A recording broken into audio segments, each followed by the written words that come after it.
scrape the bottom a little bit. Oh, what is going on, guys? Two-wheel pursuit here, back again on my new CRF300L. Now, this is not my first ride on this bike or anything like that. I actually tried to make a video yesterday and the camera messed up, but so I have a kind of good idea of what I think of it now, and today we're just going to be doing some off-roading here at the Rhode Island desert, which you probably didn't know was a thing. A lot of people, even people who live in Rhode Island, when you say that, they're like, well, the what? The what? Oop. Oop. Already almost laying her down, brother. Alright, now let's head over this way towards the lake. Oh yeah, a little bit of mud action. So let me start off by saying I really love this bike. I know there's been a lot of complaints about it. A lot of people seem to not like it so much, but I think that it fits pretty well into the market now. I've owned a KLX 250 and two DRZ 400s in the past, and for me, this bike gives me something that neither of those bikes really did. Something with a little more power than a 250, fuel injection, 6-speed transmission, and just really well engineered.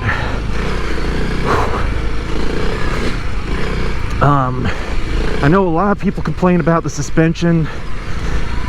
You know, for me, I'm about 180 pounds, and I feel like the suspension really is not quite as bad as people are making it out to be. I guess it feels a little soft, and certainly when you try to do really hardcore off-roading, yeah, I can see how that would be a problem, but that's not really what I'm trying to do. I'm just trying to do some basic back trails like what we have right here. And for that, I think the power is pretty good. Here we have a little hidden lake. Wow, that water level's high. Out of all the times I've been here, I've never seen the water that high. Huh. Anyway, people have little fires out here, come out here camping and whatnot.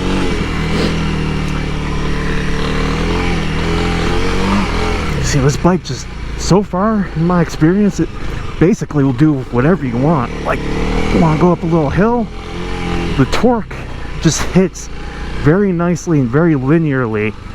And I mean, I think Honda had a great idea when they decided they were going to put this 300 engine off of the CBR into a CRF. I might have made a mistake here. Let's see, can I get out of this? Woo! Cake! Absolute cake.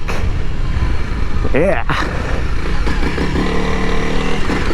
Oh, this place is so fun for off-roading. They really need to make this just an off-road park. Let's talk more about the bike. So, in my opinion, you know, I was kind of between this and the KLX 300, and I decided to go with the Honda because the Honda engine is really a newer engine than the KLX. I believe that this engine first came out brand new in 2014 maybe, on the CBR. And obviously Honda has, you know, done a bit of tuning to it, changed up whatever, and made it much more friendly for off-road riding. And I think they've done a great job. I will say, it's like the first 5 gears are really well oriented for that down low torque, and then you have that 6th gear for when you just have to hop on the highway or be up at, you know, high speeds. I have gotten this bike to 90 miles per hour so far, which, you know, I think that's pretty good. You're really not going to even want to go that much faster on a bike like this. Come on, get the traction.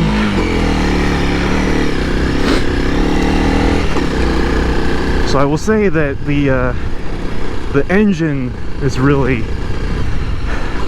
the biggest thing that I like about this bike. It just, even, you know, stock tuning, it feels really good to me. And you could just, the balance of the bike, I would say the weight is my second most favorite thing about it. You know, when, here's the thing, when, yeah, that's fun.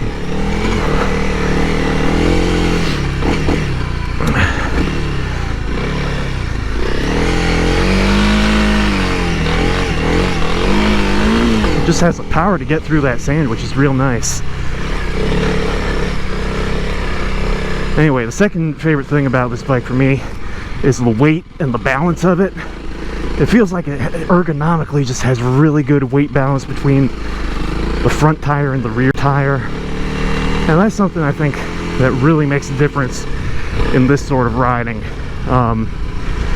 Just feels like you have just the right amount of power on that front, or right amount of weight on that front tire to be giving you a nice amount of traction and handling, and then a nice amount of weight in the rear to really put that power to the ground.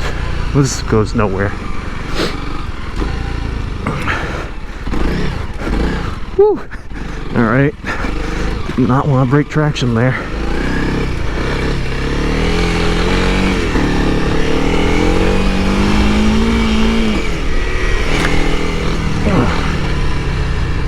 But as you can see, here's what I would say. Okay, so the DRZ400 no doubt has way more power than this bike. You can tell that right away. If you've ever ridden a DRZ400, you're going to be able to tell right away this bike does not have that much power. However, the power it does make is incredibly useful and usable for riding like what I'm doing right now.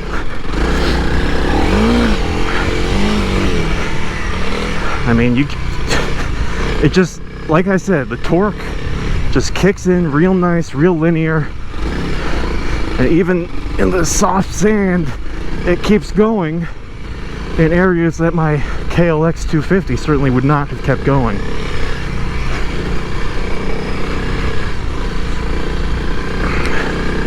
I mean, even riding around here, this is soft sand. In fact, this is not really fun to be riding through, but the CRF just really, it handles it very well. It just keeps going. Another complaint I've seen a lot of people talk about is the tires. Personally, for me, I think the tires are not that bad, and this bike I bought used with 5,000 miles on it. It still has the original tires, and it's perfectly fine for me. I think it's doing real well actually with the stock tires.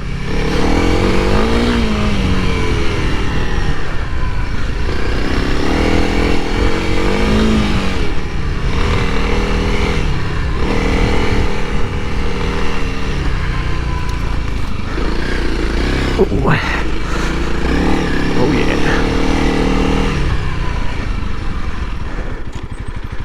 So I'm sure some people are going to be watching this bike thinking of buying one themselves, and let me give my thoughts on that. I've wanted this bike since I saw it first announced in 2021, and this is the 2021 model, so this was the first year the bike came out. I gotta say, I think it lived up to my expectations, but here's what I'm gonna say. I bought the bike, this one that I'm riding right here, for $4,500, and that's just a spectacularly good deal. You know, you can barely even find CRF300Ls for that price. So I was real surprised when I found this bike for that deal, and you know, I had to get it right away. I drove about 8 hours round trip to go get this bike, which isn't even really that bad. So I went, picked it up, and I can honestly say for $4,500 I would buy this bike all day. Now, the unfortunate reality of our market right now is that you know, if you want to go buy this bike right now brand new, well, first of all, you probably can't, because dealerships are like barely getting these bikes, and when they do, they're sold out almost instantly. If you can find one of these bikes at a dealer, not only is it nearly impossible, but it's going to cost you a lot too, just because of how rare they are.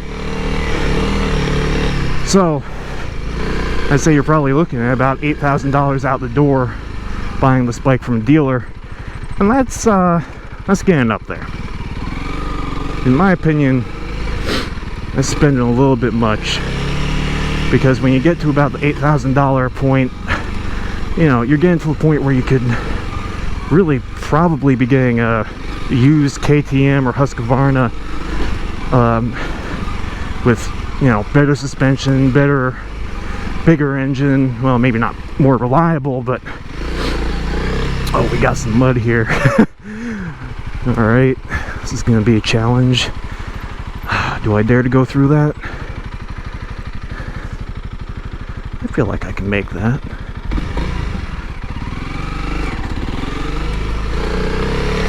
Oh yeah, all day, all day. Cake. Really wasn't expecting it to be muddy down here. Anyway, getting a little bit of single track in here. So, you know, the price point that I got this bike at, I think it is an amazing deal, and I would buy this all day at $4,500. Not to mention, buying it at that price, I can pretty much turn around and sell it at any point for the same price and make my money back. So, it's one thing to keep in mind. It's basically, you know, not an investment, but you can certainly get it and have your fun with it, and then turn around and sell it if you need the money.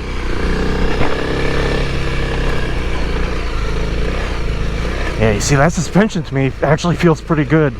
I mean, if you were going any faster, maybe it wouldn't do so well through these bumps, but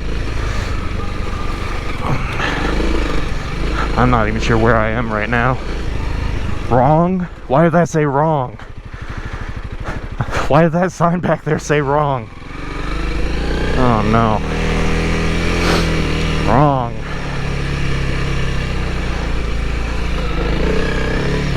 Why is it wrong? What is wrong? Wow, there's a significant amount of water over here, which is weird. Oh, so that little fire someone had. Whew. Oh, I don't know about that. I don't know about that. That just goes back around there anyway. All right, yeah, we're not gonna do that.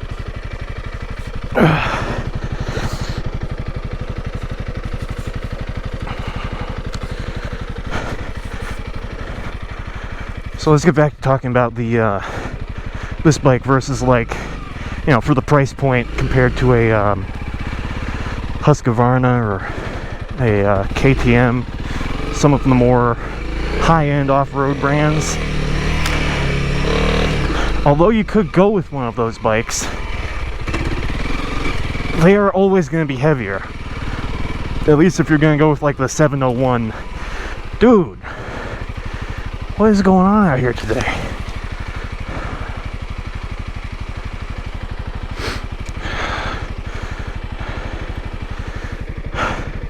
So this bike, you know, starting off, it's about 300 pounds. You can easily get below 300 pounds. The Husqvarna and KTM, you're never going to be able to do that. I guess I could go around that way, but I almost want to go through this and just see if I can make it. Worst case that happens is I drop the bike.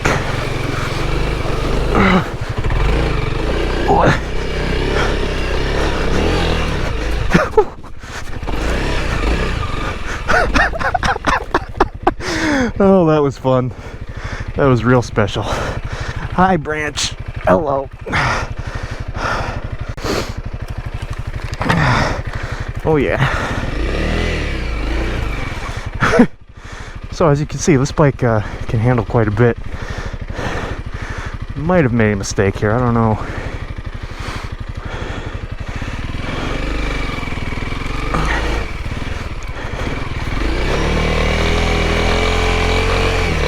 Yeah, this is very, very muddy. Oh my god. Well, I wanted to challenge myself, and this is doing it. Whew. And I mean, this is a good example of what the CRF can do. So,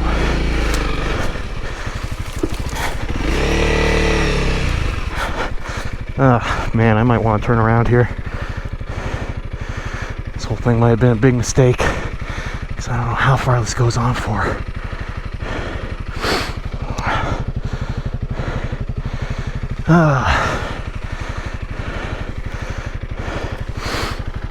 Let's see.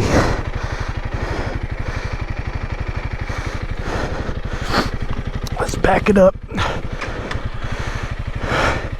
Okay, you know what? Let's try. Oh. Whoops. That's fine. Oh, I'm having fun.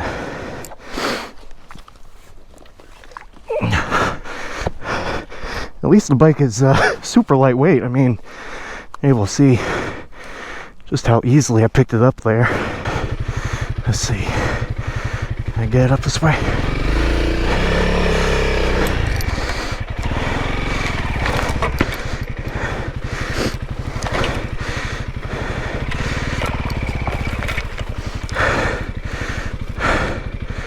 I don't know why I thought this was a good idea.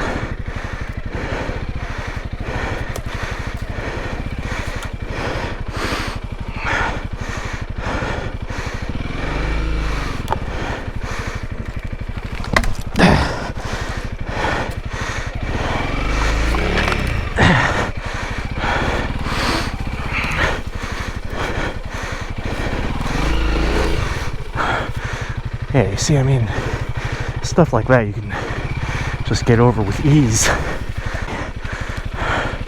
Alright, for this part, I think I'm gonna try to go over there, because I almost lost it in this woods, in this, I'm losing my mind. I almost lost it in this patch of mud here. Alright, we made it. Well, this is really just some backwoods exploring on the CRF, and this is what it's made for. I mean, you guys are seeing firsthand, you know, it's the sort of bike that you drop and get muddy, get wet, and just keep on going.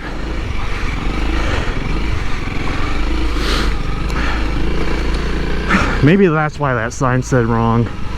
Maybe that really, I mean, I can confirm firsthand that was the wrong way to go. Oh,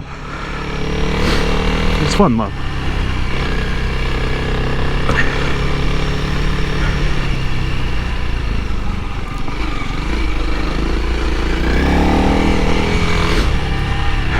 Again, keep in mind, I'm doing all this with like tires that have 5,000 miles on them, which is frankly pretty impressive in my opinion. Oh, I'm sweating. Alright. Let's go this way.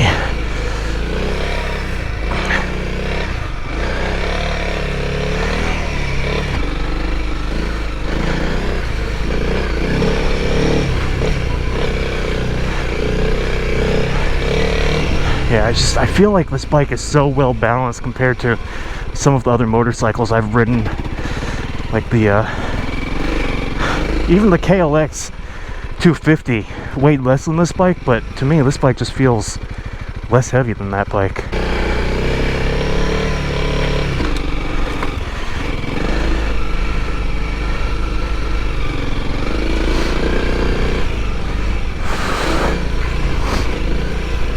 Oh man, this is is a workout.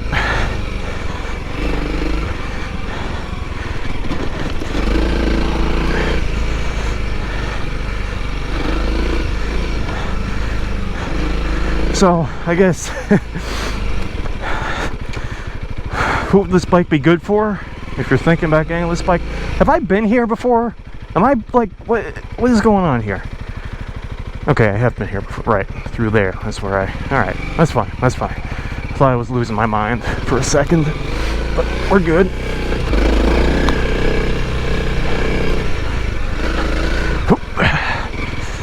Yeah. So I think this bike is basically good for anyone who wants to do like some mild off-roading, backfire roads, maybe a little bit of single track, and really just for people who want to explore. You know, I mean, look at the adventure I just got into back there. Wet now, but I'm having fun. So in my opinion, that's really what this bike is good for. This bike is just a fun bike to explore on. I think that would be good for anyone wanting to do some off-roading, or you could certainly get it, and I think it would be a great around town bike. You know, anyone who lives in a city, something like that. I will say, however, that I think that this bike is not great if you're going to be doing a lot of commuting on the highway. You can make it a little better, you know, throw a wind protection or something on there, or you could go with the rally model. But personally, I think, you know, on the freeway, there's better bikes that can still do basically everything that you could do with this one, just better on the highway. Maybe the Tenere A700 or something like that. But again, you're getting into a different price range there. I guess what I would say is this bike, when it is at the intended price point, like of, you know, roughly $6,000 or so, I think it's a really good deal. And certainly if you can get one for $4,500, that's a steal. I would take that all day, and I plan on keeping this bike for a very long time. So I would say, you know, the price definitely matters on it.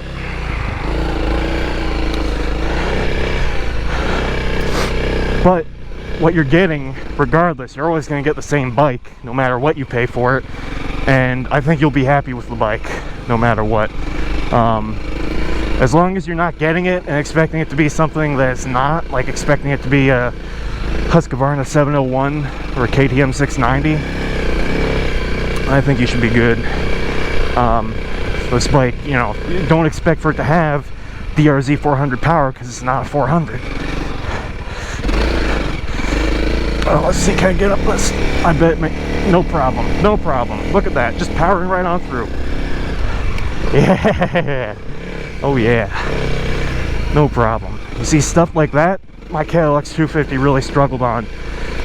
And on the flip side, the DRZ 400 could handle it, but the DRZ felt way heavier and would struggle more as far as controlling the weight.